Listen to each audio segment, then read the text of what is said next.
เรื่องงบเพื่อนนะมีอย่างแน่แล้วตอนนี้มีอยู่น้ำตุซิด10,000โอ้งบอันไปขึ้นโค้งหลังคานะบ่โดยโอ้มี10,000แล้วโดยไล่เบิ่งแล้วบ่ถ้าทั้งเป็นไม้เป็นอย่างมันไล่เบิดรวมเรารวมไล่เบิดเลยมาพอดี50,000ตามที่ไล่เว้นนี่บ่โดยตุซิดไล่สุพังโอ้50,000ทั้งไม้ทั้งไม้ทั้งหลังข้าวทั้งสังกะสีแม่นโอ้อ่าถ้ามีไม้มาขึ้นมันก็บ่ยากแล้วเนาะโดยแล้วก็สร้างสังกะสีมามุงไว้มันก็อยู่ได้แล้วคันได้มุงละคือว่ามี10,000แล้วตอนนี้เนาะโดยทางตุซิดถืออยู่โดยโอ้หมายว่ามอใดมีอันซื้อสังกะสีกับมันแจ้งสังกะสีมอใดมีซื้อไม้กับซื้อไม้เนาะแบบนี้นะอย่าลืมกดติดตามเพื่อเป็นกำลังใจให้ผมด้วยนะครับทุกคนขอบคุณมากๆครับพี่น้องเปิดภาพขึ้นตอนแรงยามค่ำว้าตกฝนตกหากระเซ้าพี่น้องตกแห้งอีกเลยมาหาบ่าวคำละฝนตกเช้าแล้วพี่น้องพักพื้นได้พี่น้องมาวัดก็ได้เนาะ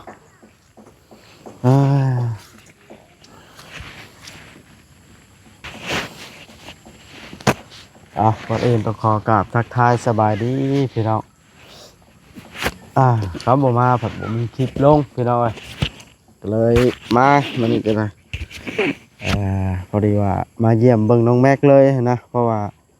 ว่านี่เขาบอกไปซักยา2 เข็มบอมดพาไปจักอาการเพิ่นเป็นยังไงคือเห็นแล่ลิ้นขี้ตมอีกแล้วผู้แล่ลิ้นขี้ตมล่ะพี่น้องไอ้โฟโอ้ฝนตกเพิ่นบ่ได้แข่งบ่รู้ว่าจังไดเนาะ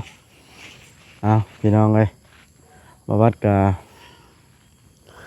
มานี่ก็แวะเวียนมาเยี่ยมเบิ่งเจ็บเลย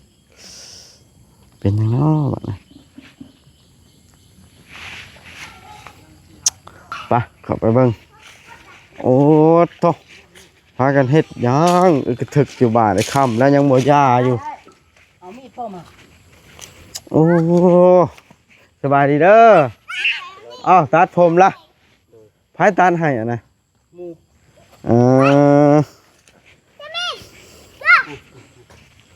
ย่างไปโอ้อย่ามันเล่นมีดได้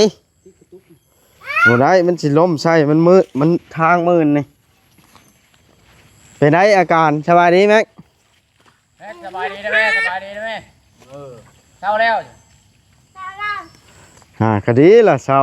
จะบ่เจ็บก้นดุซักอีกเศร้าซักอีกบ่เศร้านี่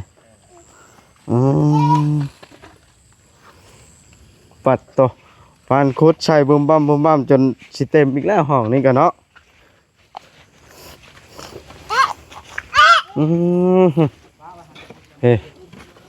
เฮ็ดจะคนนี่ลุงเชิด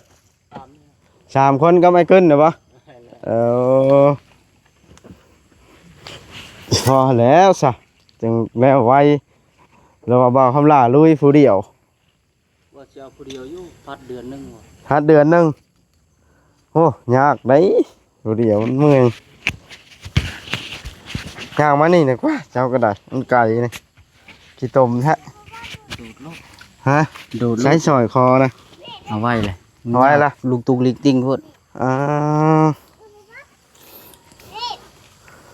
หมูมีไผ่เข้ามาบ่มันเลยมีหมูมีตุซิดมันยังอันนี้เซ็ตช่องต่อบ่วันนี้เสร็จแล้วมานี่แล้วเอาขึ้นต่ออีก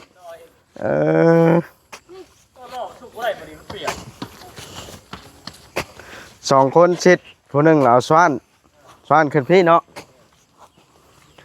โอ้ดีไวหมูแม็กนี่เล่นขี้ตมอีกละฮะอาบน้ำจากเทื่อแล้วบ่อาบอีกเอาแล้วหมอนี่ให้บ่อาบน้ำอย่าสิลงอีกบ่นองนะ เจ็บ ไป อาบน้ำแล้วไม่ได้ชักยาลูก ไปได้เวลานะซ้ำนี่แหละวานนี่ก็ไปบ่ไปบ่มาเนี่ยห่าน อย่าไปลิ่นน้ำเด้อเป็นหยังน้ำมดแดงครบมันเป็นหยังนะเห็นหน้าพ่อแล้วแอวแล้วเนาะ สิได้กัดสิได้นี่อันนี้บ่อันนี้บ่ มันนั่นพุดแล้วมันโกนเป็นหนองเนาะ เบิ่ง ขุดคลองเป่งทิ่มไปเลยมาจักรู้แล้วมาตัดเนาะ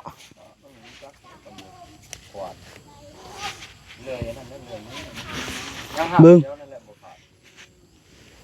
ทางนั้นนะกับตัวนี้เนาะ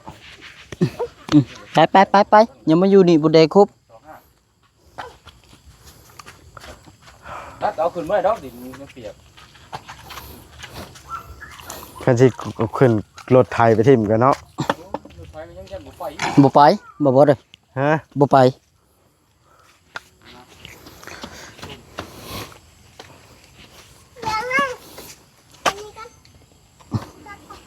บ่ไปบ่ บ่ไป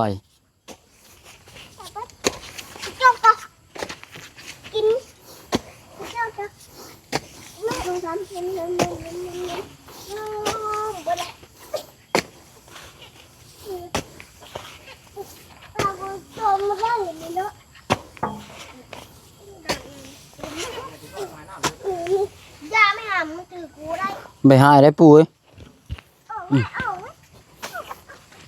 ย สวานขึ้นมาล่ะบ่คนละมันจังบ่ได้นั่นต้มได้ซ้ำเฮ็ดอันนั้นเนาะ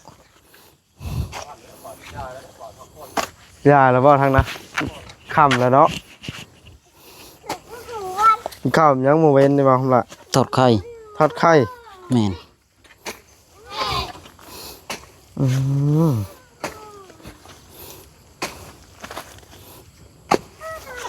ไว้ข้ามอื่นแน่อื่นไม่ได้ข้าม มันสิบ่มีแนวเฮ็ดเนาะ โอ้นี่แหละบ้าน โพนนี่แหละมันยังสูงอยู่ ติดลงมาพี่แล้วบ้าน สิลงพุ่น ลงกันแล้ว อย่าลินน้ำ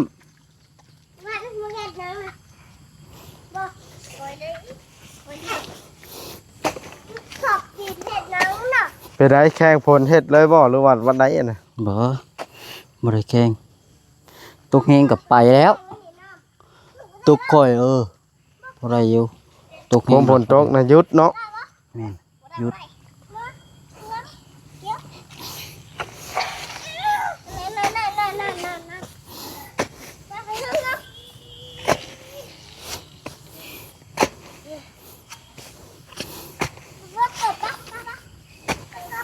บ้านนั้นไปเหยียบดินนั่นดินโยกกูมาคุดใส่ได้บ้านมาติ่งเลยโยก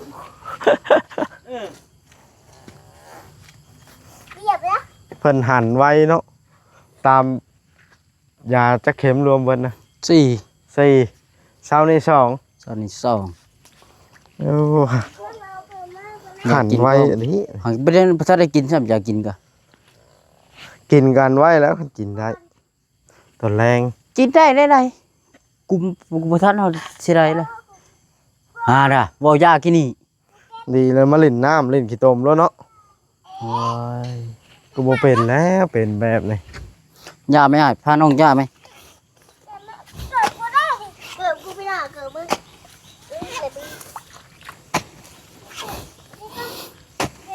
แต่จนโกนเบิดแถวขอบเพื่อนเนาะ แม่น สะอันขึ้นไปชักยาอีกไหมยอมแล้วลาบละลาบแล้วบ่เด้ไปขึ้นรถแล้วไปทักอยู่พุ่นแล้วเออเออฮ่ายอมละลาบแล้วมานี่กินข้าวยังมานี่ฮะโยหมอเลย อืมสว่านนะบางคนละสว่านต่อขึ้นมานี่ ตัวนี้เบิดก่อน มันโกนอยู่แล้วนะตัวนี้ก็ได้ ยังสิตัวนั้นลงมาใส่เด้ชิดโพดนั้นลงมาทางนี้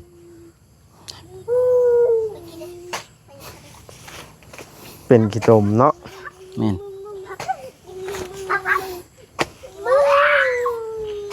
อย่าเฮ็ดมันสิเจ็บนะไทโต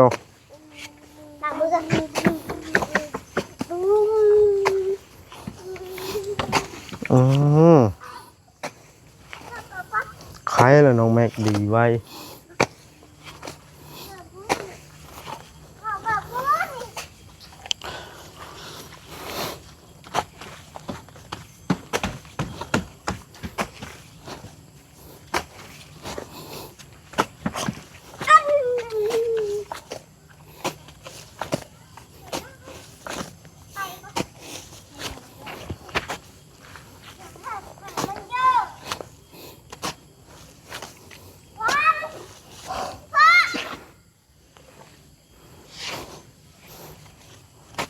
เฮ็ดหยังต่อบาดนี่สว่านดึงขึ้นเต็มแล้ว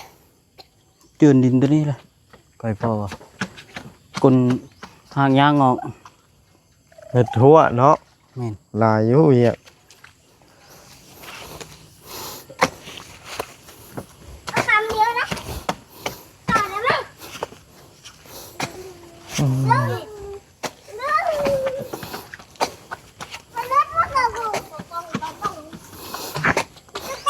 นี่แหละพี่น้องไอ้บ่าวคำหลัก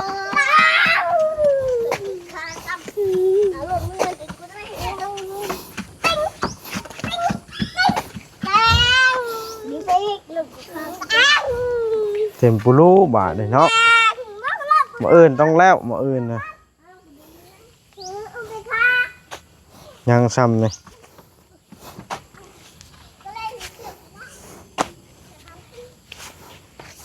โอ้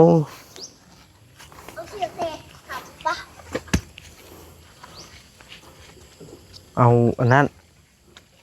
แนวมาปลูกใช่บานนะ อะไร สามวิทย์หนาพล ปลูกใส่ในได หัวมันแก้วบ่ มันกรีด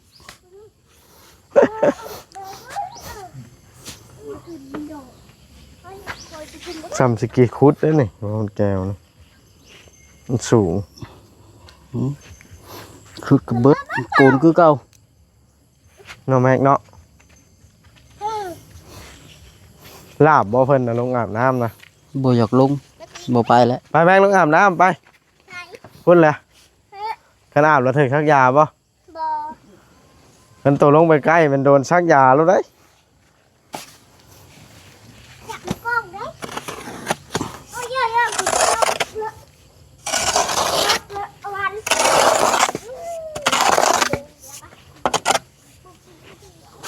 มันแหลวแห้งเนาะ แม่น จำดินดำหน้าเ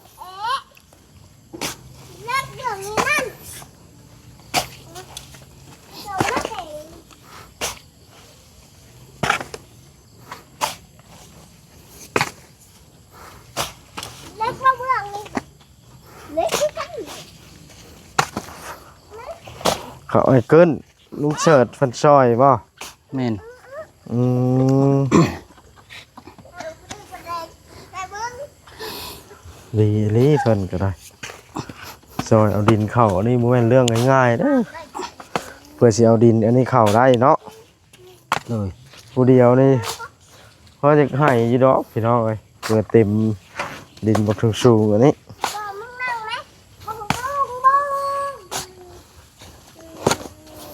ก็เอาขึ้นบ่แม่นมันบ่สูง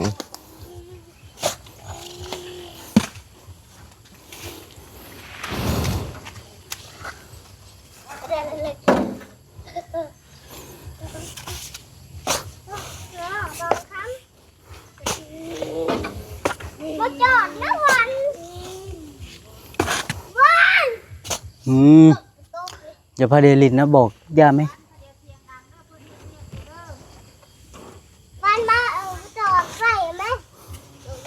ล้อภายในคือ2คันนี่ ลอยพ่อ พอดีเข้าได้ผู้ละคันเลยบาดนี้เนาะ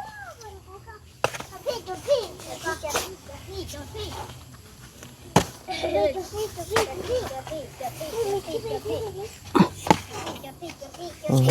มได้ยังกินแรงมานี่ ตุ่มมีวะบ่ฮู้ ไปต้องมีทื่น แต่ตุ่มมี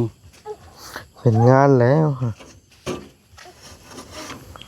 ค่อย แห้ง บ บ่ ด ฝนตกอยู่ ฮะ แห้งบ่ บดตกได้บ้านค่อย ฮะ บ้านค่อยบดตกได้ แต่จะบ่ฝนตก โยผ้าดังเยอะมันหนักบดตกพี่มาหอยบันเดือพี่เห็นฝนตก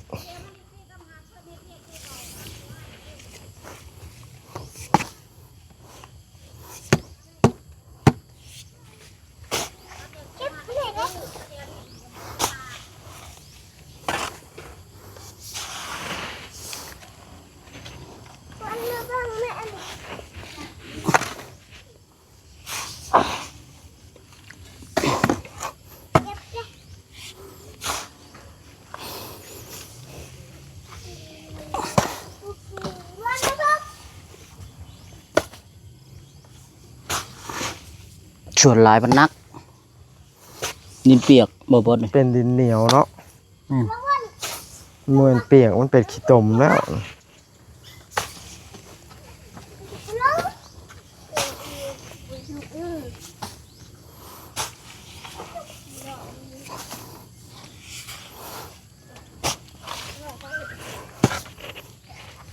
เมื่อแต่หึงละ ไป ครับตูเวียงตูซิดนะ เมื่อแต่ดนละ หรือหลังฝนตกบ่ ก่อนฝนตก เมื่อก่อนฝนอีก แม่นพอดีฝนตกขึ้นรถออกไปพอดี3ฮอดก็สิฮอดกายครัวไปหน่อยนึง เอ่อก ายครัวไปประมาณฮอดพุ่นแหละตกหน้าตกพุ่นแหละตกฝน มันถ้ามันหลาบย่านน้ำท่วมบ่ แม่น เห็นมืดฝนแล้วมันป๊บแล้วนะเนาะ มือฝนมาแล้วใกล้มาเลยฮะมือฝนแล้วอ่ะพอฝนตกทวิตเนี่ยตกตอนทวิตน่ะยังอยู่นี่อีกตกหอบสองตกทวิตยังไปเมื่อได้ โอ้ฝนตกสองเทื่อพ่อ แม่น อืมแต่โตคือบุกตะกี้ ไปแม่ไปลินบนไม้น่ะ พ่ออยู่ใช้มันก็อยู่หันแล้วมองแฮกก็ได้ ผู้ไปลินผู้ไว้ เจ็บก้นบ่เจ็บหยังเฉย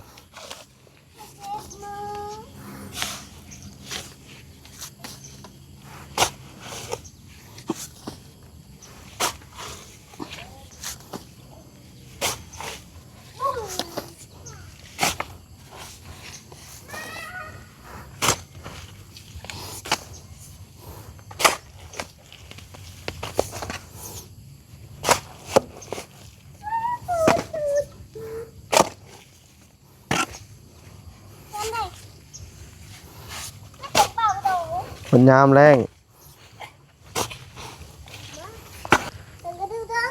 สั่งดินมาถอกรอบเพื่อนบ่ให้มันนั่นโกนแบบนี้ได้นี่เนาะคันมีเงินนะ แม่น ปล่อยมันโกนบ่ได้แต่ขอบเพื่อนมันเป็นหนองเวลาฝนตกเราต้องเฮ็ดให้มันสูงขึ้นบ่อนตั้งเฮือนเด้ลักหัวได้ซะมีหอบบ่ล่ะหรือยัง ยัง มีด้านเดียวนั่น แม่น ด้านนี้ก็มีเล็กน้อยห่างยายอยู่เนาะ แม่น พี่น้อยด้านนั้นก็ยังมีด้านเดียวนี่แหละ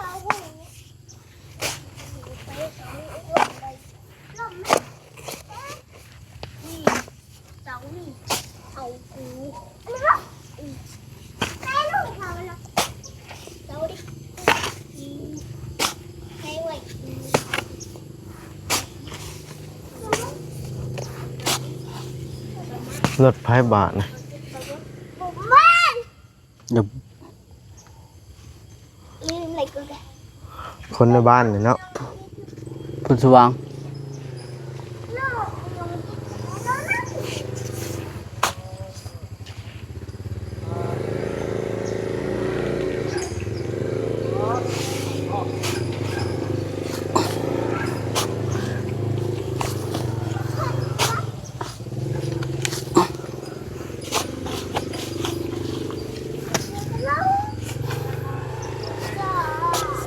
นี่แหละพี่น้องเอ้ยมาหาว่าคำหลามันนี่ก็ได้เพิ่นก็เฮ็ดเวียกพี่น้องเอ้ยสู้ตลอด จนบ่ได้พักพรจนดินเต็มแล้วพี่น้องเหลือน้อยหนึงอันนี้แหละคาดว่ามาอื่นเสร็จชับเอาดินเข้าเลยจบภารกิจบาดนี้ก็คือเรื่องเฮือนกับโจก้อนบาดนี้เพราะว่า มีอยู่ ฮะ 10,000 ฮะ 10,000 10,000เฮ็ดบ่ได้ งบหลังคา มี10,000บ่ โดย